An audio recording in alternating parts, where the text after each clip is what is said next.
Je vous souhaite la bienvenue dans En cas de tracas. Ici, on parle d'alimentation émotionnelle, sans détour, sans tabou et toujours avec nuance.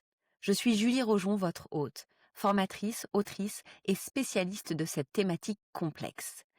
Ce podcast, je l'ai créé pour toutes celles et ceux qui veulent comprendre ce qui se joue dans leur rapport à la nourriture et aussi pour les pros qui les accompagnent. Parce que derrière ce que l'on mange, il y a ce qu'on ressent, il y a ce qu'on vit. Manger est un langage, apprenons à le décoder ensemble. Titre un peu provocateur aujourd'hui. Et si la balance vous faisait grossir? Parce que, pourquoi est-ce que je veux parler de ça aujourd'hui? Parce que la balance, c'est vraiment un objet qui revient très, très, très souvent dans le cadre de l'alimentation émotionnelle, des troubles alimentaires, de l'insatisfaction, corporelle. C'est un objet qui fait, partie de notre quotidien.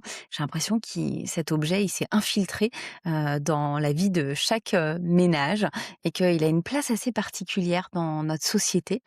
D'ailleurs, quand j'y pense, c'est vrai que, on nous pèse quand même régulièrement, hein, depuis qu'on est petit. Moi, j'ai 2 enfants et c'est vrai qu'à chaque fois qu'il y a un passage chez le médecin, on regarde les courbes de poids, on les note, dans le carnet de santé. Alors bien évidemment, là, c'est, tout à fait approprié. Il y a aucun jugement, sur le poids de mes enfants. En tout cas, moi, je suis très bien tombée au niveau de l'accompagnement. Mais c'est pour dire que, depuis notre plus jeune âge, mine de rien, on est quand même habitué à, se faire peser et cette balance, elle est aussi, comme je le disais tout à l'heure, entrée, dans nos foyers. Mais ce que moi je remarque, vraiment quand on parle, d'alimentation émotionnelle, de rapport souffrant à l'alimentation, c'est que cet objet, il affiche, tout sauf un poids en fait. Enfin, il affiche un poids, mais finalement on lit bien, plus loin que le poids puisque pour, beaucoup de personnes, moi que je suis, dans mes accompagnements et bien cette balance, elle devient vraiment un verdict. Ce verdict va donner le là à ma journée, à ma confiance personnelle, à la façon dont je vais me sentir dans mon corps, à ce que je vais pouvoir manger ou non. Je m'imagine avoir un chiffre et si ce chiffre n'est pas représenté sur la balance, eh bien, alors si ce chiffre est en hausse, hein, par rapport à ce que j'avais imaginé, eh bien je vais avoir, peut-être une vision, de moi qui est, délétère. Je vais me dire des choses qui sont pas très sympas, je vais me trouver moche, je vais me trouver nulle, voilà, je vais me dire qu'il va falloir que je fasse attention, que je compense, que je mange bien avec, ce qu'on imagine être, manger bien, durant toute la journée, que je jeûne, que je fasse du sport. Je peux ressentir aussi une déception, énorme, voire extrême, vis-à-vis de qui je suis et puis à contrario, si le chiffre sur la balance est celui que j'espérais ou, est bien en deçà de celui que j'espérais, eh bien, je vais me voir avec un œil, nouveau. Ça va vraiment, jouer sur mon humeur, je vais être, enjouée. Je vais peut-être être, sûre de moi, je vais me trouver, jolie. Voilà, vraiment, ça va me permettre de passer une journée agréable, ça va me conforter, dans ma confiance, dans la confiance, que j'ai en moi et ça, dès le réveil, si on se pèse dès le réveil, c'est vraiment je me pèse. Il y a un soulagement parce que c'est le chiffre que j'espérais ou au contraire, et ben, c'est un peu le couperet qui tombe et qui va, mon humeur va s'effondrer avec une variation de quelques, centaines, de grammes. C'est vraiment la balance qui va dicter notre humeur et qui va, donner une note à notre valeur personnelle. Donc aujourd'hui, c'est pour ça que j'ai envie de poser cette question assez, provocatrice. Et si la balance faisait parfois grossir? Alors, bien évidemment, on est d'accord que, elle ne peut pas faire apparaître du gras de façon magique, c'est pas ça que je veux dire derrière. Mais, c'est que le rapport psychologique qu'on entretient avec, la balance, avec cet objet, eh bien, peut profondément influencer nos comportements alimentaires, notre stress, notre rapport au corps, notre estime personnelle et va parfois, même parfois, là je suis sympa, bien souvent, voire très souvent, renforcer les mécanismes même de l'alimentation émotionnelle. Moi, c'est vraiment quelque chose que je vois, comme je disais, très, très souvent dans les suivis. Peut-être que si vous écoutez ce podcast et que vous êtes concerné par l'alimentation émotionnelle, c'est un objet qui est, voilà, qui est présent dans votre vie, qui est, sous l'évier, qui est caché dans la salle de bain, qui est caché sous votre lit et qui est un réflexe peut-être que vous pesez une fois par jour comme 10 fois par jour, hein. C'est vrai que ça peut arriver, c'est pas anodin. Si vous vous pesez, tous les matins, plusieurs fois par semaine ou, comme je disais, plusieurs fois par jour, c'est quelque chose d'extrêmement commun et j'ai envie de dire avec mon œil de tristement commun parce que, clairement, C'est un objet qui, pourrit la vie, qui est un facteur de maintien, dans notre rapport à l'alimentation, dans un rapport à l'alimentation qui est souffrant et dont on voilà, dont on parle beaucoup, aussi bien évidemment, dans ma formation, parce qu'il faut absolument que les professionnels qui accompagnent ces questions de l'alimentation émotionnelle soient avertis, sur le sujet. C'est vraiment un thème qu'on ne peut pas évincer. Et le problème, c'est que cette balance, comme je disais, eh bien, elle ne mesure pas que notre poids. En fait, elle va dire bien plus de choses. J'interromps rapidement votre écoute parce que, justement, pour explorer tout ça, je vous invite à télécharger une fiche que je propose dans les accompagnements et surtout que je mets à disposition dans ma formation «Accompagner et créer votre propre méthode en alimentation émotionnelle» qui est sur la balance. Comme d'habitude, si vous avez le plaisir d'écouter régulièrement ce podcast, eh bien, le lien se trouve dans les notes de l'épisode. Je vous souhaite une très belle écoute. Hein, quand on regarde ce poids de près, ben, on regarde rarement que le poids qui est indiqué sur la balance. C'est est-ce que j'ai bien mangé? Est-ce que j'ai été raisonnable? Est-ce que je me suis bien comportée? C'est une façon de contrôler aussi, de contenir une peur de grossir. C'est aussi une façon de s'attribuer une valeur, personnelle, de se dire: «Ah bah, est-ce que j'ai tenu? Est-ce que j'ai pas tenu?» C'est finalement bien, bien plus, qu'un chiffre et c'est là que psychologiquement ça devient, assez intéressant à partir du moment où ce chiffre, en fait, a une valeur, émotionnelle, une valeur morale et où on n'est plus vraiment sur une donnée, neutre. Et certaines personnes, vont au bout d'un moment, moi c'est vraiment ce que je perçois, en séance, vont monter sur la balance pour avoir une info, qui est pas une info de, «Je pèse X kilos», mais plutôt, une indication, une validation. Est-ce que j'ai bien mangé? Est-ce que je me suis bien comportée? Est-ce que je peux être fière de moi ou non? Est-ce que j'ai réussi à reprendre le contrôle ou au contraire, est-ce que j'ai vraiment, tout lâché? C'est vraiment ça qui se passe à ce moment-là. C'est à travers ce chiffre, on va chercher une information, on va externaliser, par exemple, une validation, externe plutôt que de se la donner, à soi-même. Est-ce que j'ai bien mangé? Est-ce que je me sens bien? Comment est-ce que je me trouve? On va mettre tout ça dans les mains, d'une balance et d'un objet, connecté et ça finit forcément par influencer, ben, notre humeur, l'image qu'on a de soi, notre confiance, nos comportements alimentaires. Parce que comme je le disais tout à l'heure, si le chiffre est pas, à la hauteur de ce qu'on imaginait, ben, on va mettre, de façon consciente ou inconsciente plein de choses en place dans la journée ou dans les jours, qui suivent.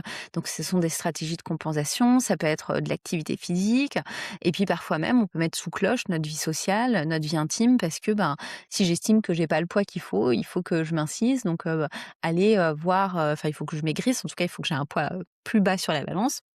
Donc sortir un apéritif dînatoire avec des amis où en plus il pourrait y avoir, je sais pas, du soda, de l'alcool, ben, c'est un non, ferme et définitif parce que, bah, ça me fait trop peur et qu'il faut que je rattrape le coup. Donc c'est vraiment un objet qui devient un baromètre, émotionnel et ce qui me frappe moi, c'est que, ben, ça devient assez, assez banal, assez courant.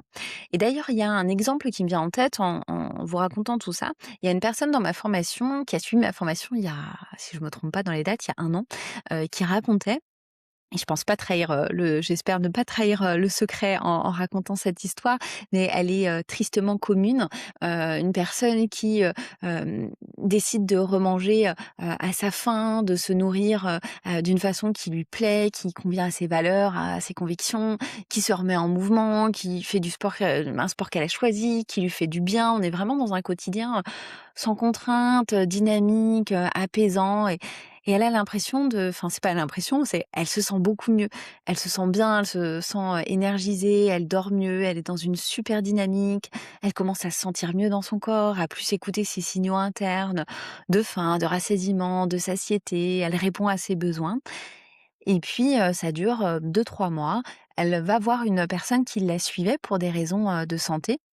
Je sais plus exactement de quel, professionnel de santé il s'agissait et cette personne lui demande de monter sur une balance. Alors je sais plus ce que c'était, je saurais pas les termes, c'est les balances qui sont ultra connectées, qui vont mesurer, le gras, le muscle, ceci, cela. Alors bon, j'ai pas trop de connaissances, là-dedans, je sais pas trop si ça fonctionne ou non, à la limite là, c'est pas le sujet, mais elle monte dessus et là, déception énorme.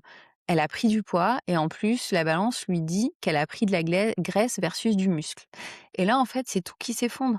c'est une non-validation de ses ressentis et là, c'est la confiance en elle, l'estime d'elle qui s'effondre et elle lâche tout ce qu'elle était en train de faire parce que pour elle, à ce moment-là, c'est extrêmement déceptif et ce chiffre qui est totalement arbitraire, si ça se trouve la balance était de mauvaise qualité, ne marchait pas, elle faisait de la rétention d'eau, enfin j'en sais rien, il y a 1000 raisons qui peuvent expliquer, un chiffre qui était en hausse. En tout cas, elle, ça lui sape complètement le moral et elle lâche complètement tout et surtout, elle perd confiance en elle.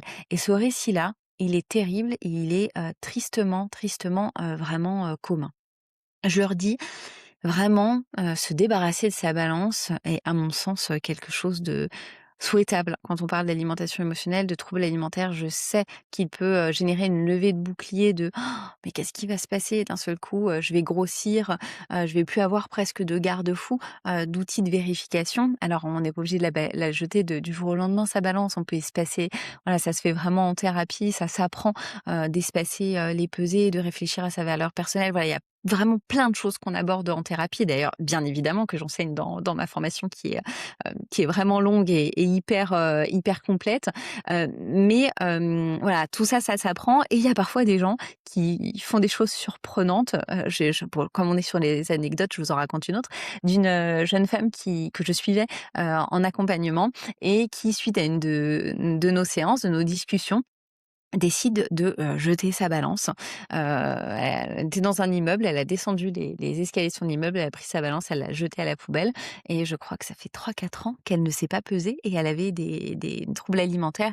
Elle souffrait de boulimie nerveuse et elle ne s'est jamais, repesée, depuis et pour elle, ça a été vraiment une libération, extraordinaire et c'est une libération qui, peut parfois précéder aussi la réappropriation de ces signaux internes, de faim, de rassasiement, de satiété et sans surprise, c'est une personne qui, après avoir suivi, une thérapie, a perdu du poids sans vraiment le désirer, hein. C'est vrai que la perte de poids, on a bien le droit de perdre du poids, mais, la perte de poids, me semble-t-il, ne doit pas être centrale, dans un accompagnement, qui parle d'alimentation émotionnelle, de troubles alimentaires. Pour moi, c'est vraiment la perte de poids, c'est une conséquence et elle y a accédé, non pas en se pesant, mais en jetant à la poubelle sa balance. Parce que le problème avec la balance, je le disais un peu tout à l'heure, c'est que le corps, bah, en fait, il fluctue. C'est normal, c'est un organisme vivant qui vit plein de trucs, à notre insu et c'est vraiment un élément qui est fondamental à comprendre. Notre corps, il fluctue de façon constante. Notre poids, ce n'est pas une donnée fixe. D'ailleurs, il me semble alors moi, c'est une conversation que j'avais eue avec ma médecin, ça date d'il y a quelques mois, il me semble qu'elle m'avait, demandé, mon poids. Je lui ai dit que je savais plus trop exactement. Elle me dit elle m'avait répondu: «De toute façon, nous, on juge qu'à voilà 3 4 kilos, en fait, le poids, il est stable». Et ça me paraît hyper pertinent, comme réflexion, par ailleurs très, réassurant. Enfin voilà, je trouvais ça, très, chouette aussi dans la bouche d'un médecin qui par ailleurs ne m'a pas pesée, ne m'a pas demandé en tout cas de me peser.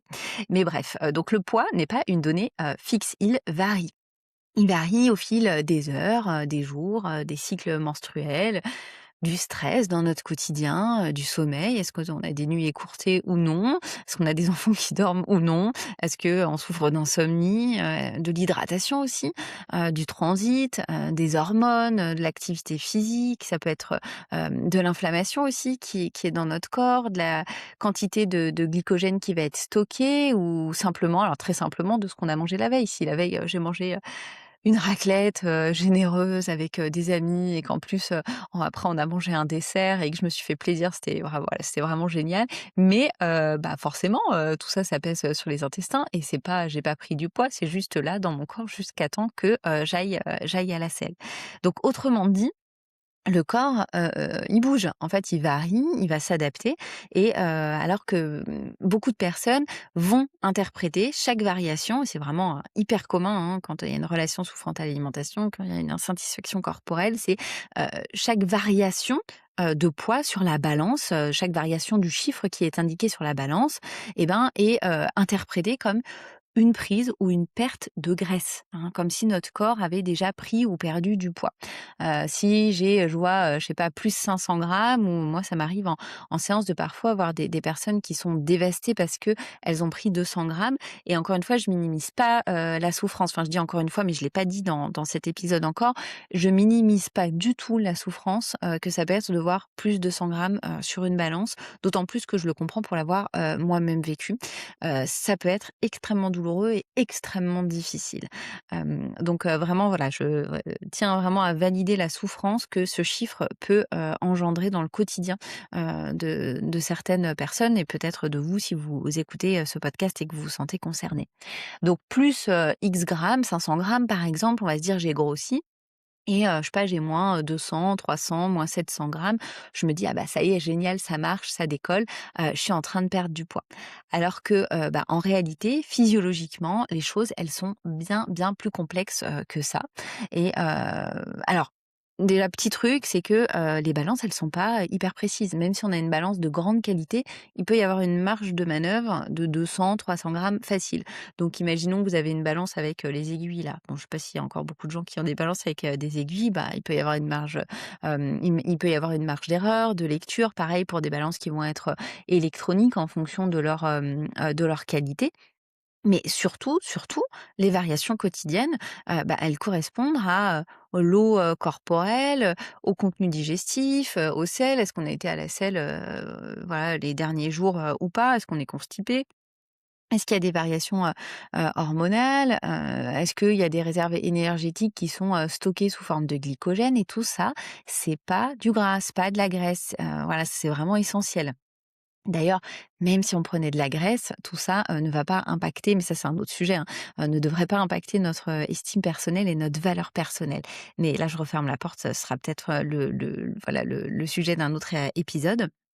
Et je parle vraiment de ces variations de poids sur la balance, de chiffres sur la balance, qui ne sont pas nécessairement des prises de gras, ou en tout cas, bah, bien sûr, on peut prendre du poids, hein, je vais pas le nier, mais en tout cas, pas du jour au lendemain. Et il y a vraiment beaucoup de personnes qui souffrent de leur rapport à l'alimentation, qui vivent dans l'illusion, que le poids augmente ou diminue de manière vraiment extrêmement, rapide en fonction de ce qu'elles ont mangé la veille. Donc je me pèse aujourd'hui, bah, c'est pas le chiffre que j'avais imaginé. Je me dis que c'est parce que hier ceci, cela, et je vais avoir une très mauvaise image de moi, voire je vais me voir dans la glace beaucoup plus grosse, que je ne le suis, hein. Vraiment ma rétine va, amplifier ma silhouette, en tout cas la modifier et générer enco vraiment de l'insatisfaction, corporelle et de l'insatisfaction personnelle, puisque je vais avoir un jugement sur moi qui va être, parfois difficile. Biologiquement, pour prendre ou pour perdre de la masse grasse, ben, en fait, ça demande des écarts, des variations énergétiques qui sont, bien plus importantes que, ce qu'on a mangé la veille. Il me semble, alors je le dis de tête, mais je peux me tromper. Je sais qu'il y a pas mal de diététiciens, diététiciennes, hein, qui écoutent, ce podcast, ou de gens qui sont hyper avertis sur la nutrition, enfin sur la diététique aussi.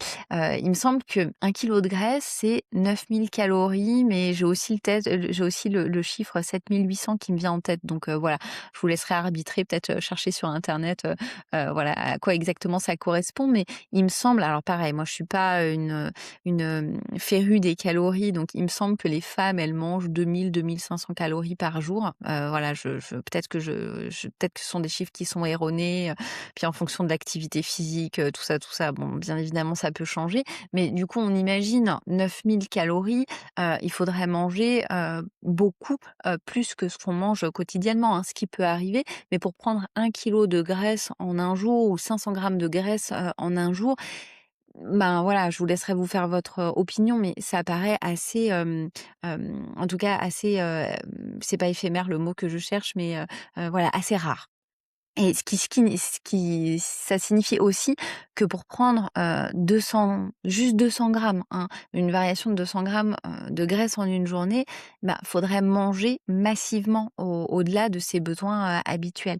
Et inversement, pour perdre 200 grammes de graisse en une journée, bah, faudrait, j'imagine, jeûner quasiment, totalement. Donc ce que la plupart, des personnes qui souffrent de leur, rapport à l'alimentation et qui vont utiliser la balance interprètent comme: «J'ai grossi, j'ai maigri», ben, en fait, très logiquement, c'est souvent une fluctuation physiologique qui est normale et qui va avoir, des conséquences psychologiques parce que c'est hyper dur, de voir ces variations-là quand on se pèse, quand on se vérifie, constamment et que, ben, c'est pas du tout neutre. Ces variations de poids, elles ne sont pas du tout vécues comme étant quelque chose, de neutre et bien souvent, il me semble qu'elles sont mal comprises, hein. C'est pour ça que j'ai vraiment insisté sur le fait que c'est pas du gras, bien souvent, hein, ça peut arriver quand même qu'on ait des prises, de poids, bien évidemment, mais c'est, voilà, à ce moment-là, c'est autre chose et il me semble que c'est un discours qui est pas, assez mis sur le devant de la scène. C'est vraiment, ce qui va être délétère, c'est la façon, dont on va interpréter, ce chiffre et l'extrême violence intérieure, que ça peut, provoquer. Parce que, ben, derrière, il y a des personnes qui vont culpabiliser, qui vont, avoir honte, qui vont avoir un discours, extrêmement difficile vis-à-vis d'elles-mêmes. Ça peut être, «J'ai aucun contrôle, j'ai encore échoué, de toute façon j'y arrive pas, je suis nulle, je devrais faire, plus d'efforts, tout ce que je fais ça sert à rien, je peux pas me faire confiance». Là, je fais les références à l'exemple, de la personne qui avait suivi ma formation dont je vous ai parlé. Ben, en fait, ça peut être ça. De toute façon, je sais plus, j'extrapole parce que je sais plus exactement ou je sais plus si en tout cas elle nous avait livré ses états d'âme. Mais, voilà, c'est de toute façon ce que j'ai fait, ça sert à rien donc, autant arrêter et tous mes ressentis, ben, en fait, ils étaient caducs. C'est moi qui les ai, imaginés puisque la balance, elle dit le contraire.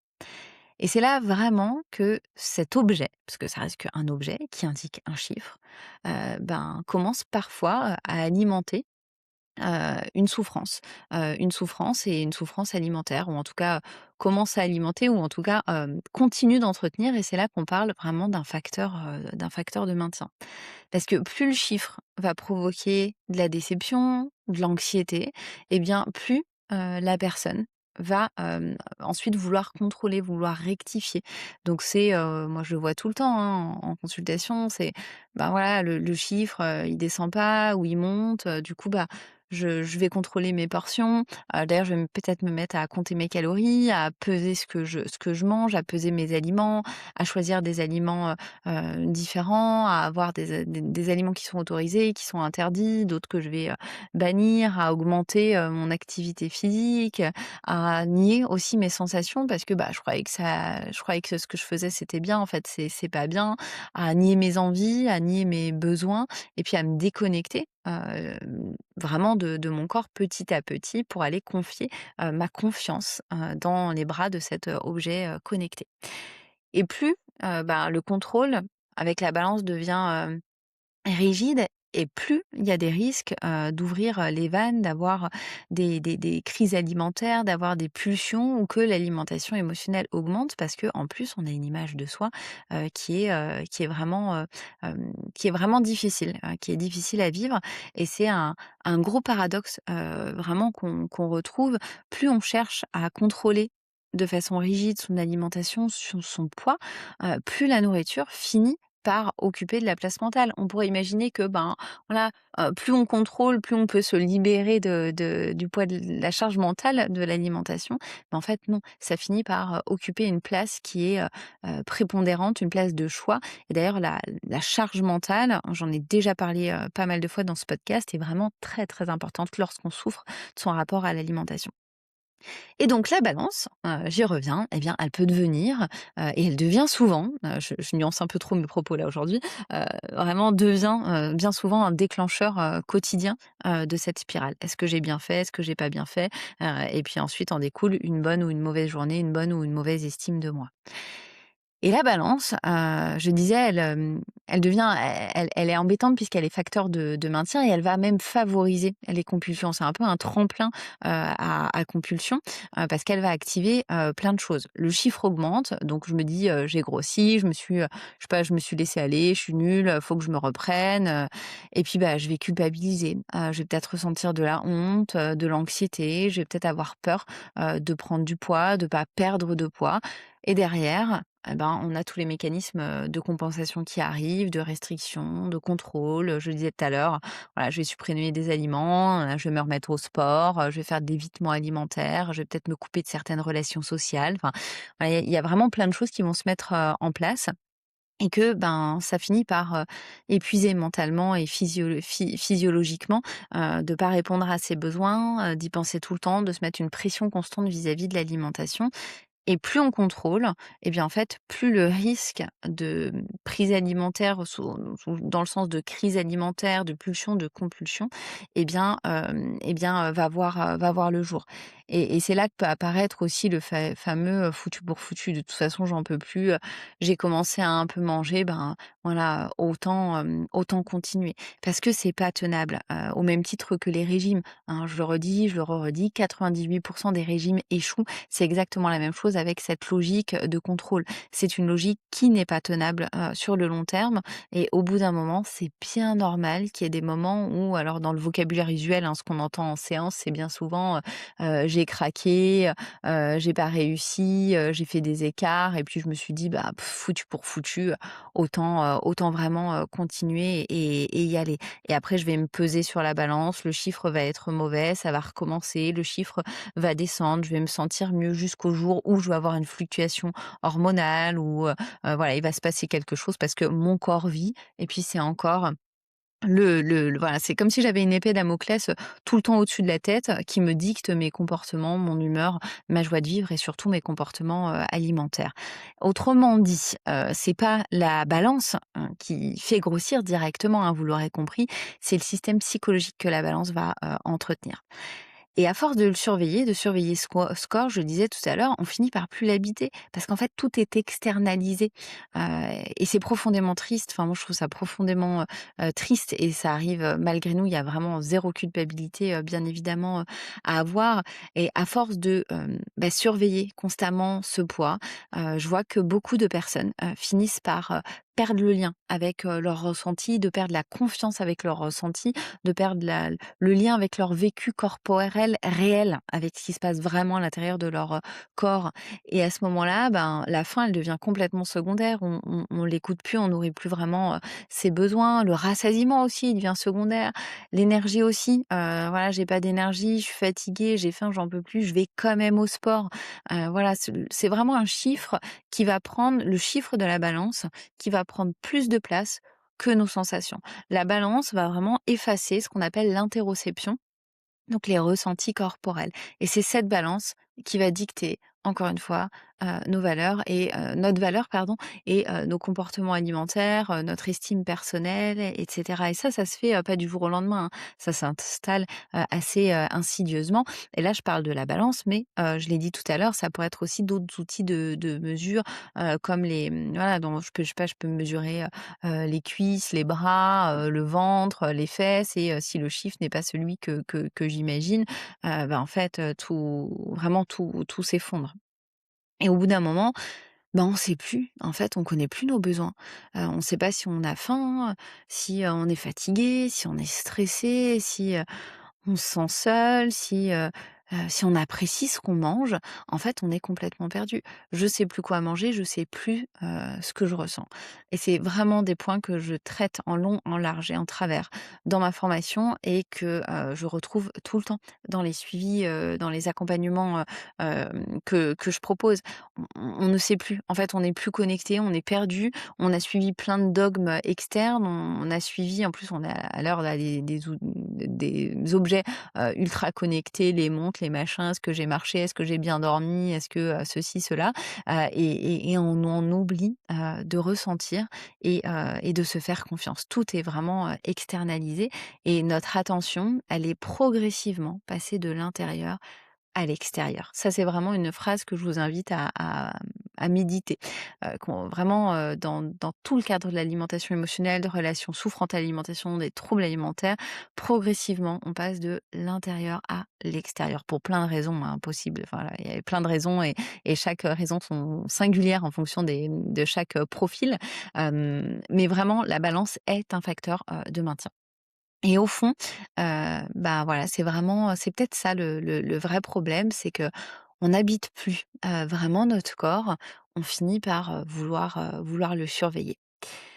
Alors derrière mes propos, quand même, j'ai dit tout à l'heure, je nuance peut-être un peu trop cet épisode, mais je voudrais amener un peu de nuance. Il s'agit pas, non plus, je veux pas non plus diaboliser complètement La balance, parce que, le problème, c'est pas la balance elle-même. En fait, la balance, elle peut avoir, des vertus, elle peut avoir, un intérêt. Il y a des personnes qui se, pèsent, juste, pour, voilà, pour avoir un chiffre, de façon informationnelle, sans, détresse, particulière. Et puis dans certains contextes, médicaux, ça peut avoir aussi bien évidemment un intérêt.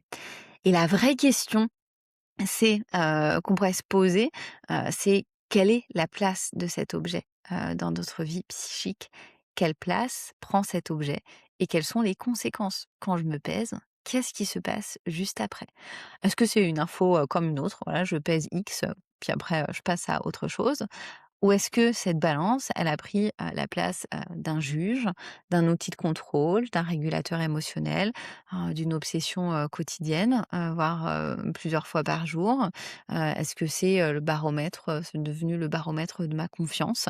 Voilà, c'est vraiment des questions que je vous invite, à vous poser ou à poser en séance si vous suivez, des personnes, qui se pèsent, régulièrement. Parce qu'à partir du moment où ça arrive, où c'est cet objet qui va dicter l'humeur, la valeur, ce que vous pensez mériter, manger, voilà, la liste est longue, la liste est longue, et bien, il y a probablement quelque chose à aller questionner. Et la question de fond, en fait, ça pourrait être, c'est pas combien je pèse aujourd'hui, est-ce que j'ai pris 200 grammes, est-ce que j'ai perdu 400 grammes, mais plutôt combien d'espace mental ce chiffre prend dans ma vie? Parce que vraiment, il y a, beaucoup, beaucoup, beaucoup de personnes qui pensent à leur poids, plusieurs, dizaines de fois par jour. Et vraiment, si vous faites partie de ces personnes-là, je voudrais que vous sachiez que vous n'êtes pas seul, que c'est une souffrance qui est, j'avais envie de dire qui est abominable, mais c'est vrai, qui est très pesante, qui est difficile à vivre. Ça prend une, charge mentale, énorme, et ça vraiment, ça empêche de vivre. C'est très difficile à vivre, et la balance entretient tout ça, et entretient une surveillance, permanente, d'elle-même, voilà, on attend presque de maigrir, de mincir, pour vivre, pour se sentir, légitime. Et d'ailleurs, c'est une phrase que je viens de prononcer, et c'est une phrase qu'a prononcée une cliente, une de mes clientes, ce matin, qui m'a dit, «Je vais arrêter en fait, d'attendre de maigrir pour vivre, pour écouter mes besoins et pour me faire plaisir». J'ai envie de dire, quelle parole, finalement, quelle parole sage. C'est exactement ça. En fait, la perte de poids, on a bien évidemment le droit de souhaiter une perte de poids. Elle sera une conséquence, si c'est le souhait de notre corps, et si c'est souhaitable pour notre corps, elle sera une conséquence, mais elle ne peut pas être, une quête centrale. Et finalement, voilà, c'est ne pas attendre de maigrir pour vivre, pour se sentir légitime, pour être aimable, pour être, acceptable. Mais je sais que c'est pas toujours facile à entendre, et que le chemin pour y arriver peut être long, et il est possible. Et parfois, eh bien, se libérer, de l'alimentation émotionnelle, des troubles alimentaires, c'est pas, apprendre, à mieux contrôler son corps. D'ailleurs, c'est j'ai dit parfois, mais c'est pas du tout parfois, ce n'est jamais apprendre à mieux contrôler, son corps. C'est apprendre à mieux l'écouter, apprendre à lui faire confiance, à le respecter, à, honorer, ses besoins, et apprendre progressivement à sortir de cette, guerre permanente contre lui. Et ça prend, comme je disais, c'est, multifactoriel. Là, j'évoque aujourd'hui la balance, mais il y a plein d'autres thématiques, il y a plein d'autres sujets, qui viennent, interférer, dans ce contrôle de poids, vraiment cette importance, accordée à l'apparence et à la minceur. Et voilà, je vous invite à écouter peut-être d'autres épisodes que j'ai tournés, sur le sujet, ou à télécharger ma plaquette, de formation si vous êtes intéressé par le sujet et si vous souhaiteriez un jour vous y former. J'espère sincèrement que cette écoute, en tout cas, vous a plu, et je vous remercie d'être arrivé jusqu'au bout. Je vous remercie sincèrement d'avoir écouté cet épisode d'En cas de tracas. Si vous êtes professionnel ou que vous êtes en projet de reconversion et que vous souhaitez aller plus loin, ma formation Accompagner et créer sa propre méthode en alimentation émotionnelle est là pour ça. Vous trouverez le lien dans les notes de l'épisode. Et si le contenu vous a parlé, pensez à le partager ou à laisser un avis. Je sais, ça peut être pompeux d'entendre ça à chaque fois, mais ça compte vraiment beaucoup pour faire passer le message et pour permettre à ce podcast d'acquérir de la visibilité. Alors je vous dis merci et à très vite dans un prochain épisode. Et d'ici là, prenez soin de vous.